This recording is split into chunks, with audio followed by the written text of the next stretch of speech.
জিতেনৰ ঘৰত ডাঙৰ চাহমেল।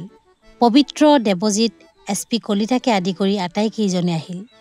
কিন্তু ডক্টৰ অমল কৃষ্ণ হাজৰিকা তেতিয়াও অহা নাই। ডক্টৰ হাজৰিকাই আজি বৰ পলম কৰিছে দেখোন, পবিত্ৰই ক'লে। এৰা, খোৱা বোৱাৰ ক্ষেত্ৰত সি সদায় নিৰ্দিষ্ট সময়তকৈ আগবাঢ়ি থাকে। কিন্তু আজি তাৰ ব্যতিক্ৰম ঘটাত আচৰিত হৈছোঁ। তাৰ কাৰণে আৰু কিমান সময় বাট চাম? আমি আৰম্ভ কৰোঁ আহক। সি আহিলে পাছত অকলে অকলে খাবহি। দেৱজিতৰ কথা মতে আটাইকেইজন গৈ খাবলৈ ধৰিলে। এনেতে অমল কৃষ্ণ সোমাই অহা দেখি দেৱজিতে চিঞৰি উঠিল, সেই ৰ খকুৱা, দেৰি হ'ল কিয়? কিনো কবি, মাৰোৱাৰী এটা গৈ ওলালগৈ। তাৰ তাতো আজি ল'ৰাৰ বিবাহ বাৰ্ষিকী উপলক্ষে ডাঙৰ খানা আছিল। জোৰ জুলুমকৈ ধৰিছে, যাব লাগে। নগলি কিয়? নগলি মানে তাৰ পৰাই আহিছোঁ। অমল কৃষ্ণৰ লগে লগে চকী এখনত বহিল। দেখিছে ৰাক্ষসটোৰ কৰোবাৰ, মাৰোৱাৰী তাত পাৰ্টি খাই আকৌ ইয়ালৈ লৰি আহিছে। দেৱজিতে আনবোৰলৈ চাই ক'লে, মই নাহিলে আমাৰ কাকতিয়ে আঘাত নাপাব নেকি? লাগিলে মোৰেই অসুখ হৈ যাওক, সেইবুলি মই আনৰ অন্তৰত কিয় আঘাত দিম? অমল কৃষ্ণৰ কথাত আটাই হাঁহিবলৈ ধৰিলে। জিতেনৰ পত্নী মালাই বিভিন্ন সম্ভাৰেৰে প্লেট কেইখনমান সজাই আনি অমল কৃষ্ণৰ আগত থলেহি। লগে লগে অমল কৃষ্ণই কালৈও নাচাই মুকুৰা মুকুৰে খাবলৈ আৰম্ভ কৰি দিলে। ই নোখোৱাকৈ এদিনমান থাকিলেই মৰি থাকিব, দেৱজিতে পুনৰ ক'লে। তেনে কথা নকবি, দস্যুৰ বন্দীশালত নোখোৱাকৈ কেনেকৈ আছিলোঁ? লহকৰক সুধচোন।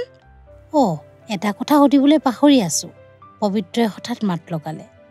সুদৰ্শন আৰু চম্পকৰ বিচাৰত কি হ'ল বাৰু? দুয়োকো লঘু শাস্তি বিহা হৈছে।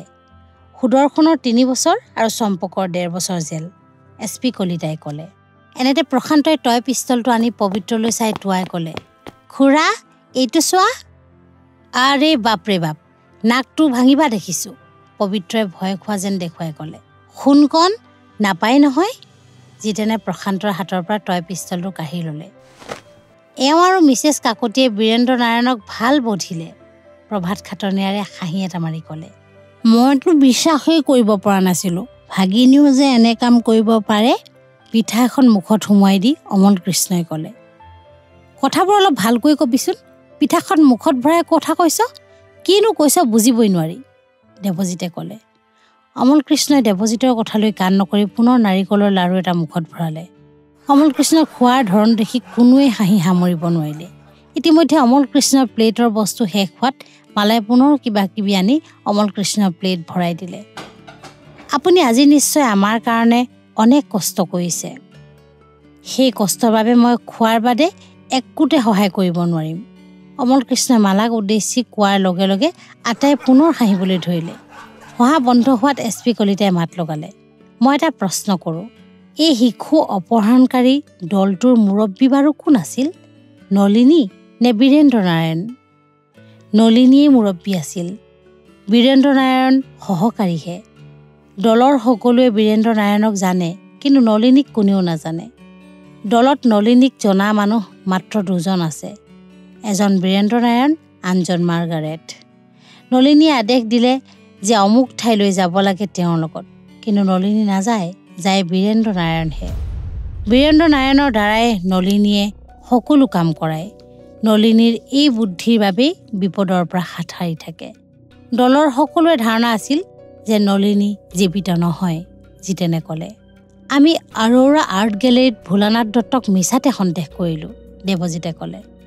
এৰা, দেখাটো প্ৰায় একে নহয় জানো? বীৰেন্দ্ৰ নাৰায়ণৰ থুতৰিত দাড়ি অলপ আছে যেনিবা, আৰু ভোলানাথতকৈও কিছু ওখ, পবিত্ৰই মাত লগালে। অমল কৃষ্ণ ইতিমধ্যে দ্বিতীয়বাৰৰ বাবে খাই শেষ কৰি ক'লে, BND নামটোৱেও আমাক কিছু বিপাঙত পেলাইছিল। এইবাৰ আপুনি যাকে তাকে বিশ্বাস নকৰিব, আনকি আমাকো, পবিত্ৰই হাঁহি এটা মাৰি জিতেনক ক'লে। আপোনালোকক বিশ্বাস কিয় নকৰিম? আপোনালোক আমাৰ দিনৰ অতিথি, সি নলিনী আছিল নিশাৰ অতিথি, জিতেনৰ পত্নী মালাই হাঁহি উত্তৰ দিলে। ইনিলন ইণ্ডাষ্ট্ৰী মানে কি? পবিত্ৰই সকলোকে উদ্দেশ্যি সুধিলে। ইনিলন শব্দটো ইংৰাজী আখৰকেইটা ওলোটাই পঢ়িলে নলিনী হয়, অমল কৃষ্ণই উত্তৰ দিলে। বাহ, মিষ্টাৰ লহকৰৰ লগত থাকি থাকি ইয়াৰো দেখিছোঁ মগজু হৈছে, দেৱজিতে লগে লগে চিঞৰি উঠিল। মগজু মোৰ ঠিকেই আছে, কিন্তু সন্দেহ হৈছে তোৰ মগজুৰ কাৰণেহে, অমল কৃষ্ণই ক'লে। দেৱজিতে কৃত্ৰিম খং দেখুৱাই অমল কৃষ্ণলৈ ঘোপা কৈ চালে। আটাইয়ে হাঁহিবলৈ ধৰিলে।